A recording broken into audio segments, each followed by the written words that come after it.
students, today we will discuss about polling and counting of voters. आज हम इस lecture में बात करेंगे पोलिंग यानी वोटिंग और वोट्स जो हैं वोटर्स के वो कैसे काउंट होते हैं हम ये समझेंगे। हमने अपने लास्ट लेक्चर्स में देखा कि जिन भी लोगों को वोट देना होता है उनका नाम वोटर्स लिस्ट में होना चाहिए। जिन भी लोगों का नाम वोटर्स लिस्ट में होता है वो लोग अपना वोट डालते हैं। अब वो अपना वोट देने जाएंगे, किसे देने जाएंगे? वोट इलेक्शन कैंपेन के टाइम उन्होंने देख लिया होता है कि उनकी कॉन्स्टिट्यूएंसी से कौन सा लीडर कौन सी पार्टी से इलेक्शन कॉन्टेस्ट कर रहा है, तो वो अपना वोट उसी लीडर को देने जाएंगे जिसे उन्हें देना होगा। अब जब वो अपना वोट देने जाएंगे वो दिन कौन सा दिन होता है? जिस दिन वोटिंग होती है उस दिन ऑफिशियली छुट्टी होती है। तो जिस दिन वोटिंग होती है उसी दिन को हम वोटिंग डे या पोलिंग डे कहते हैं। तो जिन भी लोगों का वोटर्स लिस्ट में नाम होता है वो वोटिंग डे वाले दिन वोट देने जाते हैं। अब वोट देने तो जाते हैं बट वो वोट देने कहाँ जाते हैं? पोलिंग बूथ पे। पोलिंग बूथ मीन्स वह जगह जहां पर सारे लोग उस कॉन्स्टिट्यूएंसी के उस एरिया के वोट देने जाएंगे। मीन्स जो लोग हैं वो जहां वोट देने जाएंगे उन्हें कहते हैं पोलिंग बूथ्स। अब एक कॉन्स्टिट्यूएंसी में ज़रूरी नहीं है कि एक ही पोलिंग बूथ होगा, एक कॉन्स्टिट्यूएंसी में बहुत सारे पोलिंग बूथ्स हो सकते हैं। यूजुअली क्या होता है, जो गवर्नमेंट स्कूल्स होते हैं या जो गवर्नमेंट ऑफिसेज होते हैं उन्हें पोलिंग बूथ्स बनाया जाता है। इलेक्शन वाले दिन सबको छुट्टी रहती है तो कुछ ऑफिसर्स को ये ड्यूटी दी जाती है कि वो ऑफिसर्स वोटिंग कंडक्ट करवाएं। जो ऑफिसर्स वोटिंग कंडक्ट करवाते हैं वो ये सारी चीज़ें मैनेज करते हैं। अब आगे हम 3 स्टेप्स पढ़ेंगे जो कहाँ फॉलो किए जाते हैं जब वोटिंग होती है। First, identifying. जब आप वोट डालने जाते हैं वो आपके पास जो स्लिप रहेगी या वोटर स्लिप जिसे कहते हैं या आपका इपिक जो हमने पढ़ा था, जो आपका वोटर्स कार्ड होता है या कोई भी आईडी कार्ड जैसे ड्राइविंग लाइसेंस, आधार कार्ड आप लेके जा सकते हैं। उन लोगों के पास वहाँ एक रिकॉर्ड होता है कि हाँ आपका नाम इसी पोलिंग बूथ पर आया है या नहीं। आप किसी भी किसी भी पोलिंग बूथ पे जाके आप वोट नहीं डाल सकते। आपकी कॉन्स्टिट्यूएंसी के अंडर जो पोलिंग बूथ होगा वहीं आप जाके वोट दे सकते हैं। आप अपनी मर्जी से किसी भी पोलिंग बूथ पे जाके वोट्स नहीं डाल सकते। तो आपको वो आइडेंटिफाई करेंगे, चेक करेंगे आप अपनी लिस्ट में कि आपका नाम उसी कॉन्स्टिट्यूएंसी से है या नहीं। Second, marking. जैसे आपने देखा होगा कि जब वोट डाल के आता है कोई तो उसकी फिंगर पे एक ब्लू इंक का मार्क होता है तो उसे मार्किंग कहते हैं। ये ब्लू इंक का मार्क क्यों लगाया जाता है? ताकि कोई भी दोबारा से आके वोट ना डाले। 1 वोट एंड 1 वैल्यू का जिसे हम फॉलो करते हैं उसे पूरा करने के लिए क्या किया जाता है? ब्लू इंक से आपके फिंगर पे मार्क लगा दिया जाता है कि हाँ इसने वोटिंग जो है अपना वोट जो है वो कास्ट कर दिया है। तो आइडेंटिफाई करने के बाद मार्क किया जाता है, ये इंश्योर कर दिया जाता है कि आप वो वोट कास्ट कर चुके हैं। अब जब मार्किंग होती है तो मार्किंग करने के बाद आप जब वोट कास्ट कर सकते हैं। फिर थर्ड स्टेप आता है वो cast vote. Cast vote means आप अपना वोट जो है वो डाल सकते हैं। अब जब वोट कास्ट किया आपने उसके बाद जो प्रोसेस है पोलिंग का, वोटिंग का जो प्रोसेस है वो प्रोसेस कंप्लीट हो जाता है।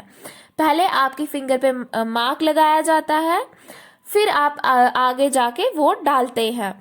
पहले आइडेंटिफाई किया जाएगा कि ये जो पर्सन वोट देने आया है क्या वो इसी कॉन्स्टिट्यूएंसी से है या नहीं। फिर आपकी फिंगर पे मार्क लगाया जाएगा। नेक्स्ट आप वहां जाके मार्क लगाने के बाद आप अपना वोट जो है वो कास्ट कर सकते हैं। उसके बाद एक सवाल ये आ जाता है कि ये कैसे इंश्योर किया जाए कि जो वोटिंग हो रही है उसमें कोई गड़बड़ नहीं हो रही, उसमें किसी प्रकार का कोई माल प्रैक्टिसेस, कोई फ्रॉड नहीं है। तो उसके लिए हर पार्टी के लोग, सारी पार्टीज ये इंश्योर करती है कि इलेक्शन एकदम फेयर तरीके से हो।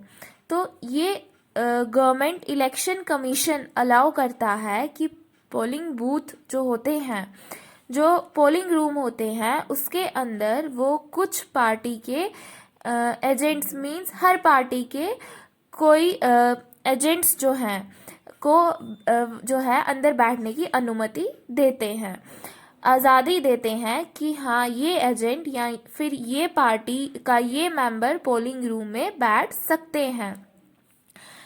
तो पहले जो वोटिंग है वो बैलेट पेपर सिस्टम था।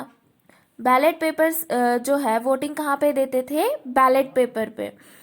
क्या होता था, सारे कैंडिडेट का नाम उस पे होता था, पार्टीज जो है डिफरेंट डिफरेंट पार्टीज, उनके सिंबल्स होते थे। तो उस पे या तो अंगूठा लगाना पड़ता था या फिर सील करना पड़ता था। तो फिर उस पेपर को फोल्ड करके एक बॉक्स में डाल देते थे। पहले अलग ही सिस्टम होता था, बहुत सारे पेपर्स प्रिंट होते थे, उस पे लोगों का नाम होता था, वोटर्स का नाम होता था, पार्टी के साइन होते थे, ये सिस्टम चलता था। उसके बाद आया ईवीएम्स। ये मैंने आपको अपने लास्ट लेक्चर्स में भी बताया था कि ईवीएम्स का यूज जो है वो कब तक किया गया? 2004 तक।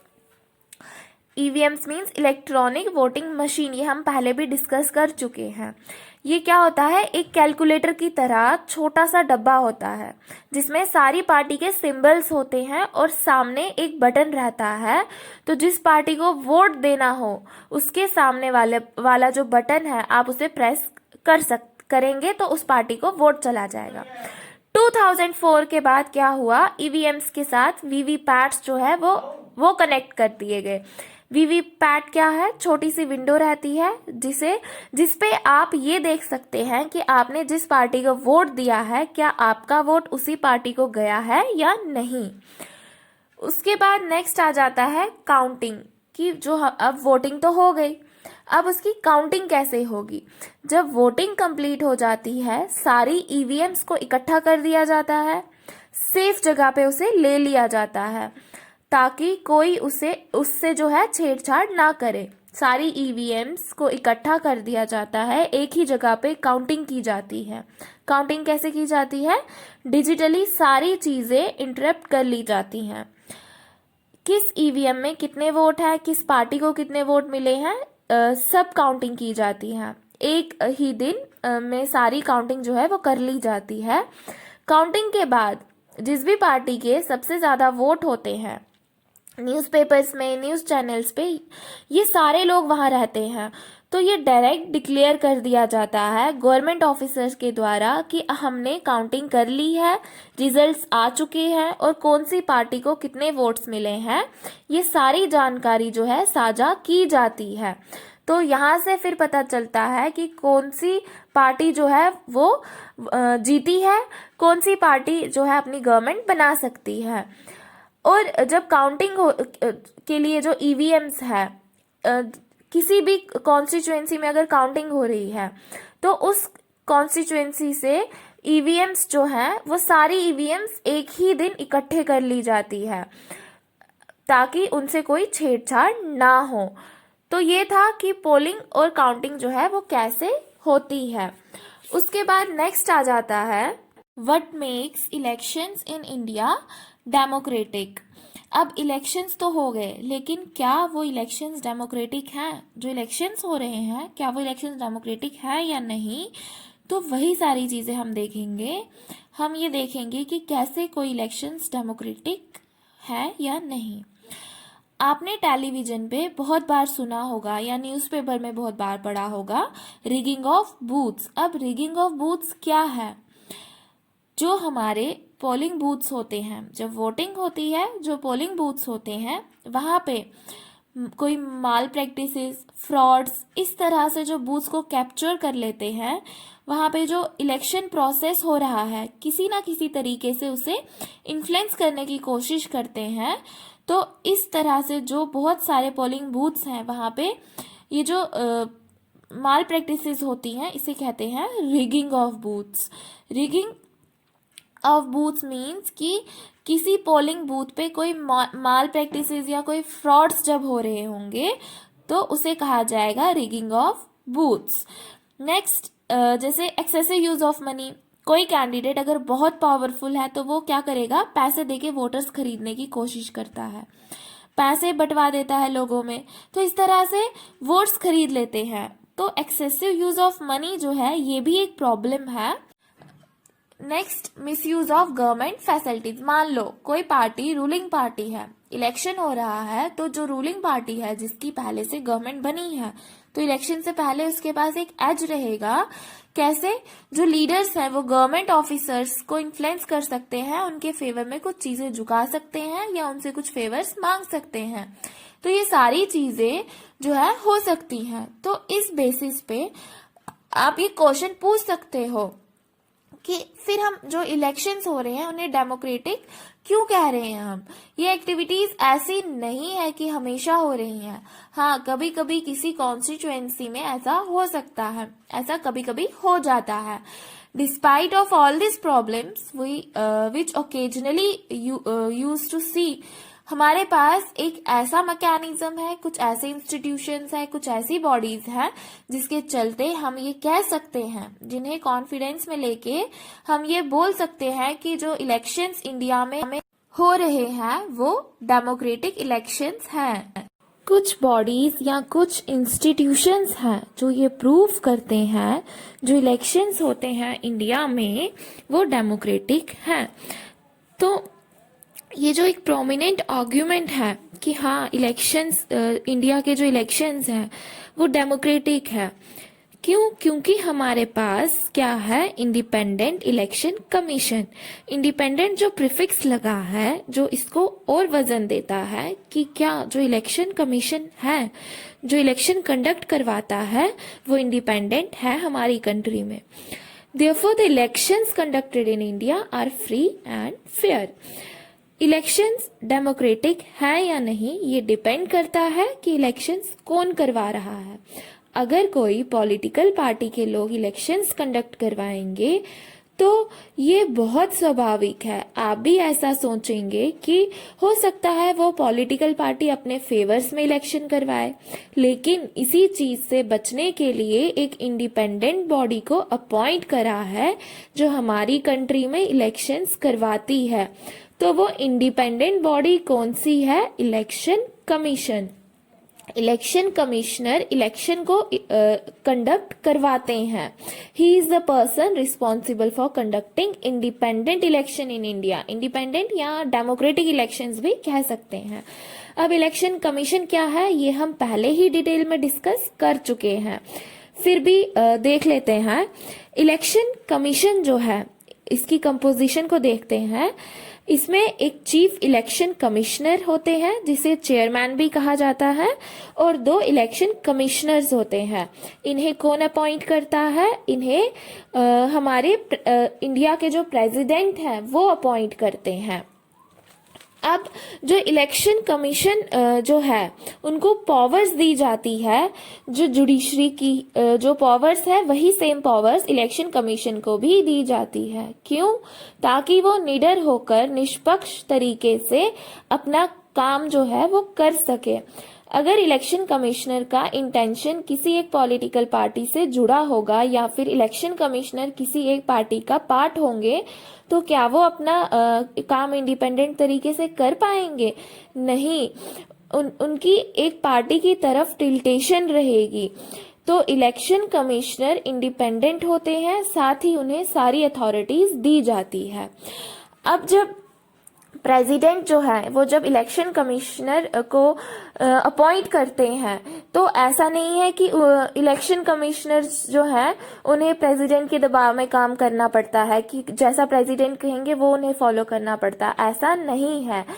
वो इंडिपेंडेंट होके अपना काम करते हैं। जब एक बार इलेक्शन कमिश्नर को चुन लिया जाता है प्रेसिडेंट द्वारा, तो फिर प्रेसिडेंट भी इलेक्शन कमिश्नर को जो है अपने दबाव में उनसे कोई काम नहीं करवा सकते। उन्हें सारी अथॉरिटीज दी जाती है कि वो इंडिपेंडेंट होकर निष्पक्ष तरीके से अपना काम परफॉर्म करे। उसके बाद it is virtually impossible to remove the chief election commissioner. Chief election commissioner को रिमूव करना इम्पॉसिबल है।